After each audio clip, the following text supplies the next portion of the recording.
விநாயகர் கோயிலுக்கு போன உடனே நம்ம எல்லாருமே தோப்புக்கரணம் போடுவோம். அது ஏன்னு தெரியுமா? அதுக்கு ஒரு கதையே இருக்குது.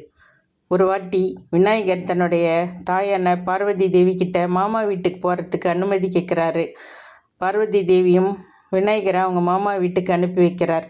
அங்கே போனதும் விஷ்ணுவும் லக்ஷ்மியும் அவருக்கு நிறைய ஸ்வீட்ஸ், தின்பண்டங்கள் இதெல்லாம் கொடுத்து மகிழ்விக்கிறாங்க. அதுக்கப்புறம் விஷ்ணு பக்கத்தில் சுதர்சன சக்கரத்தை வச்சுட்டு தூங்கிடுறாரு. அப்போது விநாயகர் அந்த சுதர்சன சக்கரத்தை எடுத்து விழுங்கிடுறாரு. அந்த நேரம் அசுரர்கள்லாம் பூமியை தாக்குறாங்க. உடனே தேவர்கள்லாம் விஷ்ணு கிட்ட போய் முறையிடுறாங்க. விஷ்ணுவும் தன்னுடைய சுதர்சன சக்கரத்தை தேடி பார்க்குறார். அது எங்கேயுமே கிடைக்கல. தன்னோட ஞான திருஷ்டியால் விநாயகர் அதை விழுங்கிட்டார் அப்படின்றத கண்டுபிடிச்சிடுறாரு. எவ்வளவோ கேட்டு பார்க்குறாரு. ஆனால் விஷ்ணு கிட்ட அந்த சுதர்சன சக்கரத்தை விநாயகர் தர மறுத்துடுறாரு. உடனே விஷ்ணு சிவன்கிட்ட போய் இதை முறையிடுறாரு.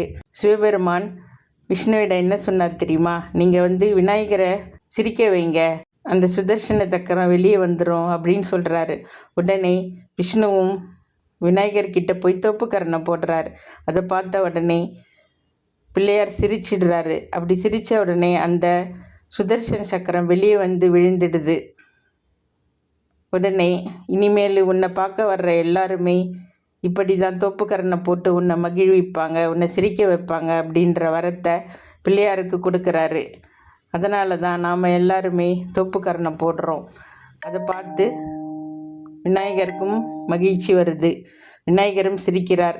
அதனால் இது மாதிரி விநாயகரை நாம் மகிழ்விக்கும் போது நம்மளுடைய குடும்பம் நல்லா இருக்கும். நம்ம குடும்பத்தில் செல்வமும் பெருகும். நம்ம எல்லோருமே மகிழ்ச்சியாக இருப்போம். அதனால் விநாயகருக்கு நீங்கள் தோப்புக்கரணம் போட மறக்காதீங்க.